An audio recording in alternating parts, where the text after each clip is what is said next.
भी स्टॉक्स पर नजर डालते हैं जहां पर की अच्छी तेजी है, और उसमें किया इंडस्ट्रीज देखिए अब 8% ऊपर आ चुका है। शानदार तेजी, 255 अंकों की मजबूती यहां पर आज देखने को मिल रही है स्टॉक में। रवि, केईआई इंडस्ट्रीज मौजूदा स्तर पर कैसा लग रहा है आपको? तो देखिए फ्रेश यहाँ पर जो है वो ब्रेकआउट देखने को मिला, बॉटम आउट हुआ 3000 से स्टॉक और इस समय चल रहा है 3270 और 72 के पास। अभी का जो मोमेंटम है उसमें देखते हैं तो एक बार आपने पूजा जी सही जगह पे पकड़ा है। 3420 के आसपास के लेवल आपको जल्द देखने को मिल सकते हैं, यानी कि 3420 के लेवल यहाँ पर आते हुए नजर आएंगे। स्टॉप लॉस देखा जाए तो 3200 के स्टॉप लॉस से 3420 का टारगेट यहाँ पर लिया जा सकता है। ओके। तो के ई आई इंडस्ट्रीज़ एक ज़बरदस्त ब्रेकआउट और स्टॉक में भी एक अच्छा रनअप हम देख रहे हैं। पर चलिए और कुछ स्टॉक्स और सेक्टर्स पे चर्चा करेंगे जहाँ पे एक्शन देख रहे हैं हम। और एक बार एच एफ सी एल पे अपनी राय दीजिए।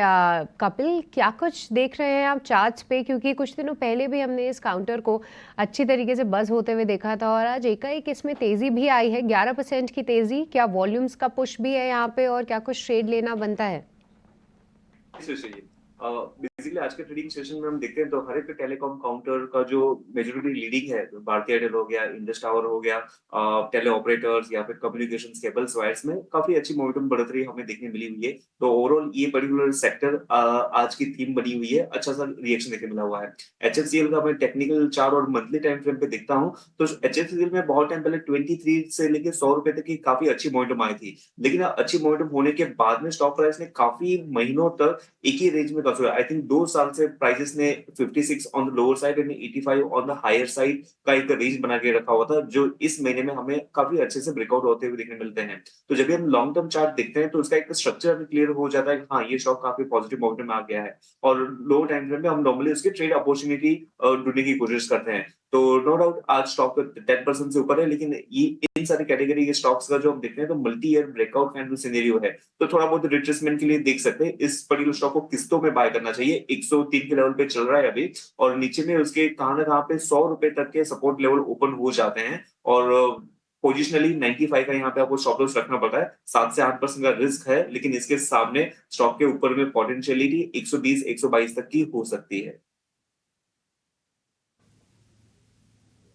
ओके, ठीक है। तो ये है सलाह एचएफसीएल पर, काफ़ी शानदार तेज़ी स्टॉक में। एसबीआई कार्ड्स में आज काफ़ी समय बाद हम अच्छी तेज़ी देख रहे हैं। स्टॉक काफ़ी समय से एक डाउन ट्रेंड में ही था, 900 तक के लेवल्स आए, लेकिन उसके बाद से स्टॉक में गिरावट ही देखने को मिल रही है। बट आज रिकवरी है, 2% ऊपर इस वक्त ये स्टॉक कारोबार कर रहा है। रवि जी, मौजूदा स्तर पे क्या एंट्री लेनी चाहिए एसबीआई कार्ड में और तेज़ी के लिए, या फिर जिनके पास है वो निकल जाए इस तेज़ी में? पूजा जी आपने बिल्कुल सही बताया। 925 का एक हाई बना था रिसेंट डेज में। अगर मैं पीछे जाने की कोशिश करूं तो लगभग 14 जून 2023 को ये हाई बना था और बॉटम आउट 725 का हुआ।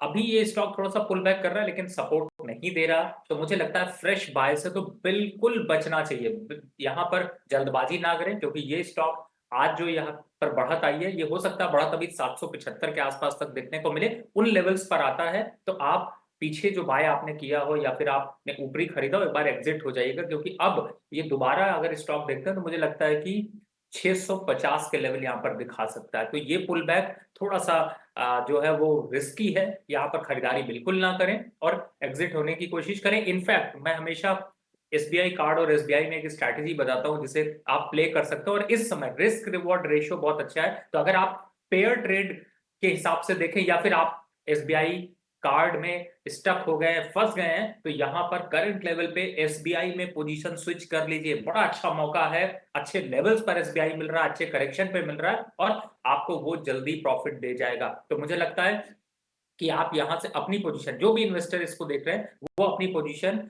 एसबीआई कार्ड से एसबीआई पे रहें, तो यानी कि आपका एसबीआई वाला जो सेंटीमेंट है वो भी बना रहेगा, लेकिन एसबीआई के रिटर्न्स यहां से बढ़ सकते हैं। स्टेट बैंक ऑफ इंडिया जो कि इस समय 614 चल रहा है, अपसाइड टारगेट देखते हैं तो 680 रुपए तक आ सकते हैं, तो आप प्रॉफिट में जल्दी आ जाएंगे। पॉलीकैब इंडिया पर राय दीजिए। यहाँ पर भी एक स्पाइक आया, स्टॉक 3% ऊपर है और हाल फिलहाल में खबरों में भी रहा ये। टैक्स विभाग की जांच के घेरे में भी आ चुका था, उसके बाद सफाई भी आई, तो बीते कुछ हफ्ते में ये स्टॉक फोकस में काफ़ी रहा है, लेकिन काफ़ी सारे जो रिटेल निवेशक हैं वो भी इसमें ट्रैप हो चुके थे, ऊपरी स्तरों से गिरावट भी आई। अब ये स्टॉक थोड़ा संभलने की कोशिश कर रहा है। फंडामेंटल लिहाज से कैसी लग रही है आपको ये कंपनी, और अभी ये जो तेज़ी आ रही है, रिकवरी आ रही है स्टॉक में, उसमें क्या करें निवेशक?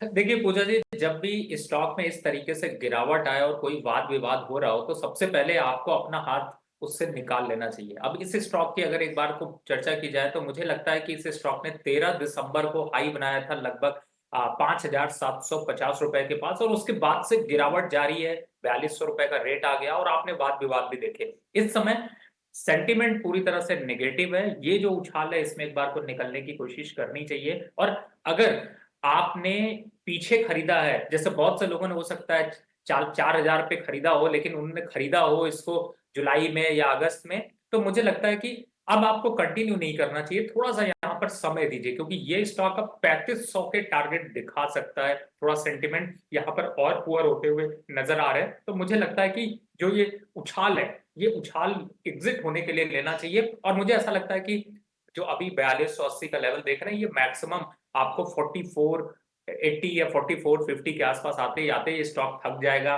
वहां से वापस से एक बड़ा सेल ऑफ देखने को मिल सकता है। तो बेटर है तैयार रहिए और ऐसे स्टॉक से अभी थोड़ा सा बचिए। गिरावट में 3500 के आसपास आ जाएगा, अट्रैक्शन वापस आएगा, ईटी स्वदेश को फॉलो करिए, दोबारा हम शायद वहां पर फिर से फ्रेश कॉल और अच्छी जगह बाय की कॉल देते हुए नजर आएंगे, लेकिन अभी फिलहाल एक बार को यहाँ पर एग्जिट होने की।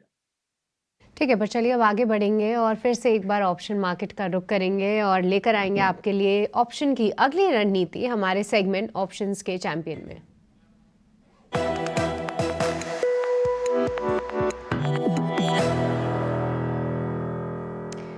तो मुनाफे के ऑप्शन सेगमेंट में आज रणनीति समझेंगे। एंजल वन की स्नेहा सेठ हमारे साथ जुड़ चुकी हैं। गुड आफ्टरनून स्नेहा, बताइए क्या स्ट्रैटेजी लेकर आई हैं आप? Good afternoon.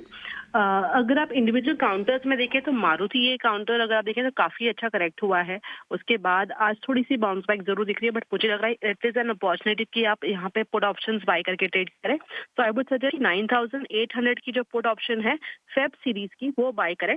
220 के आसपास अभी के लेवल पर ये ट्रेड कर रहा है, तो करंट लेवल्स पे ही इसे लॉन्ग करना है और इसमें जो टारगेट्स रहेंगे वो अराउंड 470 तक के रहेंगे। स्टॉप लॉस इसमें 139 का लगाना है।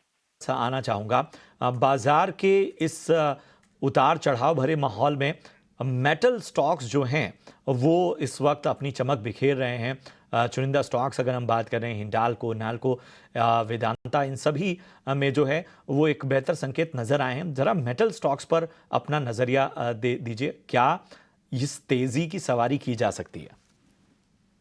जी बिल्कुल, देखिए मार्केट पे उतार और चढ़ाव बना रहेगा। प्रॉफिट अगर आपको अपने पोर्टफोलियो में बनाना है और अपने पोर्टफोलियो को चमकाना है तो आपको तो ईटी स्वदेश फॉलो करना पड़ेगा। और उसी में अगर देखें तो आज मेटल की पिक यहाँ पर काफी स्ट्रांग है। नेशनल एल्युमिनियम, एनएमडीसी या फिर एसजेवीएन, ये तीनों काउंटर ऐसे हैं जिनमें कि आज आपको एक मौका मिल रहा है यहाँ पर आपको एक्युमुलेशन करने का। नेशनल एल्युमिनियम की बात करें तो करंट लेवल पर रिस्क रिवॉर्ड रेशियो 1:2 और 1:3 का बनता है, यानी कि 135.70 का लेवल है। 132 के 130 के स्टॉप लॉस से अपसाइड टारगेट देखते हैं तो मुझे लगता है एक बार 150 रुपए तक के मोमेंटम मिलेंगे। एनएमडीसी की बात करें तो 230 रुपए के लक्ष्य वापस आपको अचीव होते हुए नजर आएंगे। हिंडाल्को वापस से एक अपवर्ड ट्रेंड में है और अब जो पिछला जो हाई था वो टेस्ट होता हुआ नजर आ सकता है, तो करंट लेवल से आप इनको कंसीडर कर सकते हैं। एसजेवीएन को देखें तो 100 रुपए के स्टॉप लॉस से बाय करके 125 रुपए के टारगेट आप यहाँ पर अचीव होते हुए देख सकते हैं। तो मुझे लगता है कि मेटल काउंटर ये जो अभी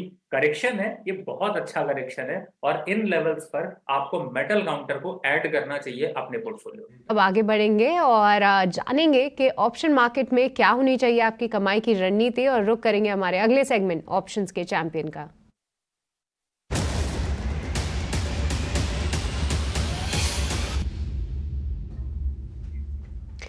तो आज ऑप्शंस के चैंपियन बताने के लिए हमारे साथ जय पटेल जुड़ चुके हैं। गुड आफ्टरनून जय, बताइए क्या कुछ स्ट्रैटेजी होनी चाहिए फिलहाल? तो गुड आफ्टरनून सृष्टि जी, पूजा जी और प्रशांत जी। और डेफिनेटली कल जो मैंने इवन बैंक निफ्टी का जो ऑप्शन दिया था, पुट ऑप्शन 45,200 का, आज काफी अच्छा रिटर्न वहां से हमने आते हुए देखा। मोर देन 80% रिटर्न आ चुका है अभी तक, और सुबह काफी अच्छा हिट हुआ था। और आज जो कॉल होगा वो इंडस टावर का 29 फेब का 225 स्ट्राइक प्राइस का कॉल ऑप्शन लेने की सलाह रहेगी, अराउंड 18 to 19 के प्राइस रेंज के बीच में। यहाँ पर मुझे लग रहा है इंडस टावर ने आज काफी अच्छा मोमेंटम दिखाया कल के रिजल्ट के बाद। जो रेंज का ब्रेकआउट है वो काफी एविटेबल है, और मुझे लग रहा है ये कैरी ऑन हो सकता है नेक्स्ट मंथ भी। तो यहाँ से 230 के अराउंड प्राइस चल रहा है स्टॉक का। मुझे लग रहा है यहाँ से अच्छा मूवमेंट आ सकता है ऊपर के साइड में, रिजल्ट अच्छे थे, और मुझे लग रहा है एक जो मूवमेंट है वो 250 के पार भी जा सकता है। इसीलिए 225 के स्ट्राइक प्राइस का कॉल ऑप्शन लेने की सलाह रहेगी। टोटल प्रीमियम पे करना होगा अराउंड 64,940 के अराउंड। यहाँ से 3,400 का लॉट है, और काफी मुझे लग रहा है यहाँ से 26 to 27 के बीच में हम टारगेट रख के चल सकते हैं। एज अ परसेंटेज वाइज देखें तो मोर देन 50% का अपसाइड यहाँ से मुझे पोटेंशियल लग रहा है। स्टॉप लॉस 13% का रख के 13 रुपीज का रख के चलेंगे, जो 25% के अराउंड डाउन साइड पर है। तो यहाँ से क्रिस्क रिवॉर्ड रेशियो काफी अच्छा बना है इंडस टावर के 29 फेब के 225 के स्ट्राइक प्राइस के call option. All right, thank you so much जय आज के रणनीति बताने के लिए। तो इंडस टावर आज सुबह से ही हम देख रहे हैं ज़बरदस्त मजबूती में ये काउंटर अपने आप को होल्ड कर रहा है। यहाँ पे आप कॉल ऑप्शन के ज़रिए ट्रेड ले सकते हैं। 225 की कॉल आप 18 से 19 रुपए के बीच खरीदें, और इसमें अधिकतम मुनाफा जो है वो करीब 30,000 से ज़्यादा का हो सकता है, पर मैक्सिमम लॉस भी आप कैप रख सकते हैं 17,000 रुपीज़ पे। पर आपको ये भी बता दें कि F&O सेगमेंट बेहद रिस्की है, जहाँ पे 10 में से 9 जो ट्रेडर्स होते हैं उनको नुकसान ही होता है, और औसतन नुकसान जो है 50,000 रुपये का होता है, और उसके बाद टैक्सेस का भी आपको भरपाया करना पड़ता है। तो इस सेगमेंट में या अगर आप ये ट्रेड ले तो बहुत सोच और समझ कर ही ले।